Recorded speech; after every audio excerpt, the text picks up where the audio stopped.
ሰላም ተመልካቾቻችን ከጂኤምኤም ቴሌቪዥን የዕለቱን ዜናዎቻችንን ይዤላችሁ ቀርቤያለሁ። በቅድሚያም አርዕስተ ዜናዎቹን አስደምጣችኋለሁ። የወንጌል አማኞች የበዓለ ሃምሳ ክብረ በዓል ምስጋና ለመንፈስ ቅዱስ በሚል መሪ ቃል ተከበረ። ለሃይማኖትና የማህበረሰብ መሪዎች የአካል ጉዳተኞችን ማካተት ላይ ያተኮረ ስልጠና ተሰጠ። ከውጭ የአሜሪካ ብሔራዊ ቡድን ተጫዋቾች ከጨዋታ በኋላ በጸሎት ተሰበሰቡ። ተመልካቾች ከዜናዎቹ ጋር አብሬያችሁ ቆይታ ማድረገው ቤቴል ታምራት ነኝ። ወደ ዝርዝሩ አለፍኩ። የወንጌል አማኞች የበዓለ ሃምሳ ክብረ በዓል ምስጋና ለመንፈስ ቅዱስ በሚል መሪ ቃል ተከበረ። የወንጌል አማኞች ሁሉ የሚያከብሩት የበዓለ ሃምሳ ክብረ በዓል ምስጋና ለመንፈስ ቅዱስ በሚል መሪ ቃል በአድዋ ድል መታሰቢያ ሰኔ 7 ቀን 2018 ዓ.ም ተከብረዋል። የኢትዮጵያ ወንጌል አማኞች አብያተ ክርስቲያናት ካውንስል ከሃርሞኒየም ተሐድሶ ቤተክርስቲያን ጋር በመተባበር ባዘጋጀው በዚህ መርሃ ግብር የካውንስሉ አመራሮች፣ ከተለያዩ ቤተ እምነቶች የተውጣጡ አገልጋዮችና በርካታ ምዕመናን ተሳትፈዋል። በዝግጅቱ የካውንስሉ ጠቅላይ ጸሐፊ መጋቢ ዶክተር ጌትነት ለማ በአሁኑ ወቅት የበዓለ ሃምሳ ክብረ በዓል በጋራ መከበሩ የቤተክርስቲያን አንድነት የሚያሳይ ታሪካዊ እርምጃ መሆኑን ጠቅሰው የወንጌል ስራና የመንፈስ ቅዱስ መሪነት ላይ በማተኮር አገልግሎቱን ማጠናከር እንደሚገባ አሳስበዋል። የካውንስሉ ፕሬዝዳንት ቄስ ደረጀ ጀንበሩ በበኩላቸው በዓለ ሃምሳ የመንፈስ ቅዱስ ስራን የሚያስታውስ ቀን መሆኑን በመግለጽ ይህ ክብረ በዓል በዓመት አንድ ጊዜ ብቻ ሳይሆን በየዕለቱ በአማኞች ሕይወት የሚገለጥ መሆን እንዳለበት አሳስበዋል። የበዓለ ሃምሳ ክብረ በዓሉን በተመለከተ በቀጣይ ዓመት በመስቀል አደባባይ ለማካሄድ መታቀዱንና በዓሉን ብሔራዊ ክብረ በዓል ለማድረግ እንቅስቃሴ መጀመሩንም በዕለቱ ተወስቷል። በመጨረሻም አገልጋዮችና ምዕመናን ከግል አመለካከቶች በመራቅ በፍቅር በአንድነትና በወንጌል አገልግሎት ላይ እንዲተጉ ጥሪ ቀርበዋል። ፍቼ ሰላሌ መካነ ኢየሱስ ማህበረ ምዕመናን የሚስዮን አገልግሎቷን ለማስፋት እየሰራች መሆኑ ተገለጸ። ዳንኤል አንተነ ዝርዝር አለው። የዚህ እንቅስቃሴ ወይንም ደግሞ የፍቼ ሰላሌ እና አካባቢው ፍቼ ሰላሌ ለክርስቶስ የሚለው እንቅስቃሴ የምናደርገው የምንፈጽመው ብለን ያሰብነው ሶስት ዋና ነገሮች ናቸው። አንዱ ሚስዮናውያንን ቤተክርስቲያናት ባልተተከሉበት አካባቢ መላክ ነው። ሚስዮናውያንን ማብዛት ነው፣ የሚላኩትን መላክ ነው። ሁለተኛው የቤተክርስቲያን ተከላ ነው። ቤተክርስቲያናትን እንተክላለን። ሶስተኛው ደግሞ የተተከሉ ቤተክርስቲያናት ህንጻ ከሌላቸው ወይንም ደግሞ ማምለኪያ ቦታ ከሌላቸው፣ ማምለኪያ ህንጻ ከሌላቸው፣ ስፍራ ከሌላቸው ያንን መስራት ነው። ስለዚህ በዚህ ስራ ላይ የሚሳተፉ ሰዎች ለምሳሌ አንዱን ሚስዮናዊ አንድ ቤተሰብ ወስዶ ማሰልጠን ይችላል። አንድ ቤተሰብ አንድ ሚስዮናዊ ወይ ሁለት ሚስዮናዊ ወስዶ በማሰልጠን መተባበር ይችላል። ወይ ደግሞ እኔ አንድን አካባቢ በአንድ ቀበሌ አንድን ቤት ማምለኪያ አዳራሽ ይሰራለው የሚል ቆርቆሮ ገዛለው የሚል ወይ ደግሞ ህንጻውን ይሰራለው የሚል ህንጻ ማንለው ማምለኪያ አዳራሽ ይሰራለው የሚል ቤተሰብ ወይንም ደግሞ ባለ ሀብት እግዚአብሔር በባረካቸው መጠን በዛ መተባበር ይችላሉ። እንደገና ደግሞ ሚስዮናውያንን ወደ መጽሐፍ ቅዱስ ትምህርት ቤቶች ልከው ማሰልጠን፣ አዶፕት ማድረግ፣ ሚስዮናውያንን አዶፕት ማድረግ። ይሄ ያልተለመደ ነው በኢትዮጵያ በብዙ ያልተለመደ ነው፣ ግን እየተለመደ ያለ ጉዳይ ነው። ስለዚህ በዚህ አካባቢ በዚህ ተባብረን ብንሰራ፣ ቤተ እምነቶችን ቢተባበሩ፣ ድርጅቶች የሚሽን ድርጅቶች ቢተባበሩ ይሄንን ስራ በአጭር ጊዜ እንደምናሳካ እርግጠኞች ሆነን ስለዚህ በጥቂቱ 20% የሚሆነው እንኳን በ5 ዓመቱ ለመድረስ ብንችል ቀላል አይደለም የሚለው እንቅስቃሴ ነው። ገና አልተነካም። 1% ነው። 99% ይቀራል። 100 እንደርሳለን፣ 50% እንደርሳለን ማለት በጣም ይከብዳል። አማራ ክልል ጨምረን እንሰራለን። አማራ ክልል ደግሞ ስታቲክሱ እንዲህ ነው ባንልም ራሱ ደግሞ ከሰላሌ ባነሰ ደግሞ ወንጌል እንዳልገባ ይታወቃልና በሁለቱም ቦታ በሙሉ ኃይል ለመስራት እንፈልጋለን። እንግዲህ በፕሮግራሙ ላይ በሩቅም በቅርብም ያሉ ተገንቶ እንዲያበረታቱን፣ የኛ ራዕይም እንዲካፈሉ፣ እንዲጸልዩልን፣ እንዲመክሩን፣ ባላቸውም ጉዳይ ባላቸው አቅም እንዲደግፉ እንፈልጋለን። ምናልባት ደግሞ መገኘት ያልቻሉ ሰዎች ደግሞ ይህን ራዕይ እንዲጋሩና በቻሉት አቅም የቻሉትን በቤተ ክርስቲያኒቷ የባንክ ቁጥር በማስገባት ከጎናችን እንዲቆሙም ጭምር ተጨማሪ ጥሪ ለማድረግ ይፈልጋል። የኢትዮጵያ ገነት ቤተክርስቲያን ልማትና በጎ አድራጎት ድርጅት የተዘጋጀ ለሃይማኖትና የማህበረሰብ መሪዎች የአካል ጉዳተኞችን ማካተት ላይ ያተኮረ ስልጠና ተሰጠ።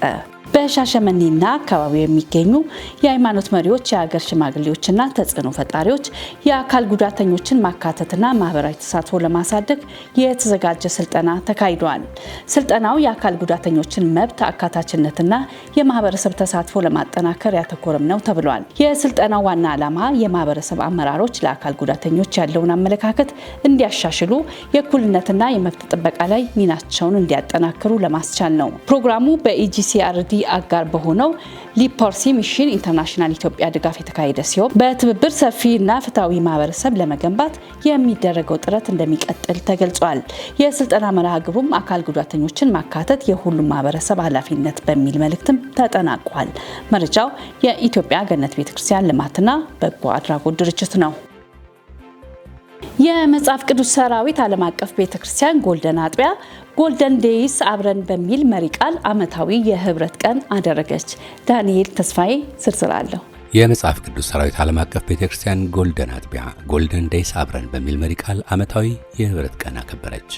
ግንቦት 29ና 30 ሙሉ ቀን የተከበረው ይህ ክብረ በዓል በሐዋርያት ሥራ ምዕራፍ 2 ቁጥር 44 ላይ ያመኑት ሁሉ አብረው ነበሩ የሚለው መጽሐፍ ቅዱሳዊን ቃል መሰረት አድርጎ የተዘጋጀና ህዝበ ክርስቲያኑ ከጉባኤ ቀን ባለፈ በህብረት ተገናኝተው እርስ በርስ የሚተዋወቁበት፣ የሚጠያየቁበት፣ የሚመካከሩበትና ማዕድ በመቁረስና ለቤተ ክርስቲያን ስጦታ በመስጠት በጋራ የሚያሳልፉበት ሲሆን ሐዋርያት በጋራ ይጸልዩ፣ ማዕድ እየቆረሱ ያላቸውን ሁሉ በጋራ እያደረጉ ለወንጌል ይተጉ እንደነበር በማስታወስ በዚህ ዘመን ያለች ቤተ ክርስቲያን አማኞችም ሳምንቱን ጠብቆ በጉባኤ ከመገናኘት ባለፈ በእንዲህ አይነት ክብረ በዓሎች በመገናኘት መንፈሳዊ አንድነታቸውን የሚያጠናክሩበት እንዲሆን ታልሞ የተዘጋጀ መሆኑ ታውቋል።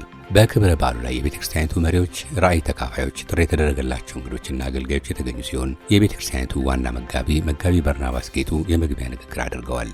በክብረ በዓሉ ላይ ቤተሰብ በጋራ ሆኖ የሚጫወታቸው ጨዋታዎች፣ የልጆች መዝናኛዎች፣ የወጣቶች ልዩ ቆይታ የተዘጋጁ ሲሆን ራእይ ተካፋዮች ከመጋቢዎቻቸው ጋር መንፈሳዊና ቤተሰባዊ በሆኑ ጉዳዮች ላይ ሲመካከሩና ሲወያዩ ውለዋል። ከዚህም በተጨማሪ ለክብረ በዓሉ ተሳታፊዎች የተለያዩ የምግብና የቁሳቁስ አቅርቦቶች ለገበያ የቀረቡ ሲሆን ህዝበ ክርስቲያኑ በህብረትና መንፈሳዊ ስነ ምግባሩን በጠበቀ መልኩ እርስ በርሱ የሚያቀራርበውን ተግባር በደስታና በፍቅር ሲፈጽሙ መዋላቸው ተገልጿል። በዓሉን ምክንያት በማድረግ ሰዓት ስንት ነው በሚል ርዕስ የተዘጋጀ ትምህርታዊና ወንጌልን መሰረት ያደረገ መልእክት በቪዲዮ ተዘጋጅቶ በተለያዩ የሶሻል ሚዲያ አማራጮች የተሰራጨ ሲሆን ይህን የሶሻል ሚዲያ እንደ አማራጭ በመጠቀም የሚካሄድ የወንጌል ስርጭት ስራ ተጠናክሮ ይቀጥላል ተብሏል። ይህ ክብረ በዓል በቤተ ክርስቲያኒቱ በየዓመቱ የሚከበር ሲሆን ባለፈው ዓመት ለመጀመሪያ ጊዜ ተከብሯል። በዕለቱም በበጎ ፈቃደኝነት ደም የመለገስ መርሃ ግብር እንደተካሄደ ከቤተ ክርስቲያኒቱ የሚዲያ አገልግሎት ክፍል ያገኘነው ዘገባ ያስረዳል። ፋሲካችን ክርስቶስ ዓለም አቀፍ ቤተክርስቲያን 10ኛ ዓመት የምስጋና ክብረ በዓሏን አከበረች። ፋሲካችን ክርስቶስ ዓለም አቀፍ ቤተክርስቲያን የተመሰረተችበትን 10ኛ ዓመት የምስጋና ክብረ በዓል አክብራለች። ቤተክርስቲያኗ ሰኔ 6 እና ሰኔ 7 ቀን 2018 ዓ.ም የ10ኛ ዓመት የምስጋና ኮንፈረንስ በማዘጋጀት የአገልግሎቷን ጉዞና እግዚአብሔር ያደረገላትን ስራ በማብሰር ዘክራለች። በመርሃ ግብሩ የቤተክርስቲያኒቱ ዋና መጋቢ ፈለቀ ፋንጮ እንኳን ለዚህ የምስጋና በዓል አደረሳችሁ መልእክት በማስተላለፍ የ10ኛ ዓመቱን በዓል የወንጌል በዓል መሆኑን ገልጸዋል። እግዚአብሔር ይመስገን። አዎ የ10ኛ ዓመት ክብረ በዓላችን እያከበረን እንገኛለን። በዚህ ዓመት እግዚአብሔር ብዙ በወንጌል አገልግሎት ጉዞ ላይ በጣም ጌታ ረድቶናል። እግዚአብሔር ለቤተ ክርስቲያን በሰጠው ስልጣን መሰረት ትልቁ ዋናው ነገር ደቀ መዝሙር ማድረግ፣ ሰዎች ወደ ጌታ ማምጣት ማጥመቅ ነውና በዚህ ዓመት ብዙዎችን አጠምቀናል። ባለፈው ራሱ ሰኔ 29 ላይ ቅዳሜ ዕለት ልዩ የጥምቀት ፕሮግራምም ነበረ። ብዙዎች ድነዋል፣ ብዙዎች ወደ ጌታ መጥተዋል። ቤተክርስቲያኗ እግዚአብሔር ረድቶ በመንፈሳዊ በጣም እያደገ እንገኛለን። በዚህ ዓመት ወንጌል ስራ ላይ በጣም በሰፊ ጌታ አግዞናል እና ብዙ ምስክርነት አለ። ብዙዎች ከኤችአይቪ፣ ብዙዎች ከካንሰር፣ ብዙዎች ነፃ ወጥተዋል። ብዙዎች የተባረኩ ናቸው እና በጣም ደስተኛ ነኝ። ከዚህ ያለፈ እግዚአብሔር በዚህ ዕድሜ እኔን በመጠቀሙ እኔን ጨንጋፋውን እኔን ኃጢአተኛውን እግዚአብሔር ለራሱ ተጠቅሞ ቅዱስ ማደሪያ አድርጎ ቅዱስ መንፈሱን አስቀምጦ የሕዝቡ መጠቀሚያ እግዚአብሔር ስላደረገ እግዚአብሔርን አመሰግናለሁ። ከኔ የሆነ ከኛ የሆነው ምንም የለም። ሁሉ ከእርሱ ነው፣ ለእርሱ ክብር ይሁን። እየሰራ ያለው እግዚአብሔር ነው፣ ክብሩን እየገለጠ ያለው እግዚአብሔር ነው። ዛሬም ደግሞ የምናገረው እግዚአብሔር ስራ ላይ ነው። ዛሬም እግዚአብሔር ስራ ላይ ነው። ብዙዎች ነፃ ይወጣሉ። ወንጌል ይቀጥላል፣ ክብሩ ይቀጥላል፣ እሳቱ ይቀጥላል። በዚህ እናምናለን። ኢየሱስ ክርስቶስ እስከሚመጣ ድረስ እንቀጥላለን። ዛሬም እናገለግላለን፣ ነገም እናገለግላለን። ከኢየሱስ የሚበልጥ ከወንጌል የሚበልጥ በዚህ ምድር ላይ ምንም የለም። ሰዎች ትልቅ አድርጎ የሚያዩት ነገር ብዙ ነገር ሊኖር ይችላል። በዚህ ምድር ላይ ብር ሊሆን ይችላል፣ ዝና ሊሆን ይችላል። ነገር ግን ሁሉ ቀሪ ነው፣ ሁሉ አላፊ ነው እና ሁሉ የሚቀር የማይቀር ግን ዘላለማዊ እግዚአብሔር ማገለገል፣ እሱን መከተል፣ እሱን ማምለክ፣ እሱን የሚያመልኩትን እግዚአብሔር ያድናቸዋል። በዚህ እናምናለን። ይሄን የምትከታተሉ ሁላችሁ የቤተ ክርስቲያናችን አባል የሆናችሁ ሁላችሁም እንዲሁ ደግሞ እየተከታተላችሁ ያላችሁ ከኛ ጋር ወንጌል እየሰራችሁ ያላችሁ ሁላችሁንም በጌታ በኢየሱስ ክርስቶስ ስም እንኳን አደረሰን እላችኋለሁ። ባላችሁበት ቦታ እግዚአብሔር ይጠብቃችሁ፣ እግዚአብሔር ሰላሙን ይስጣችሁ፣ እግዚአብሔር ይባርካችሁ። መጋቢው ቤተክርስቲያኗ በደቀ መዝሙር ማፍራት የእምነት ሕይወትን በማጠናከርና ወንጌልን በማስፋፋት በርካታ እርምጃዎችን መጓዟን አንስተዋል።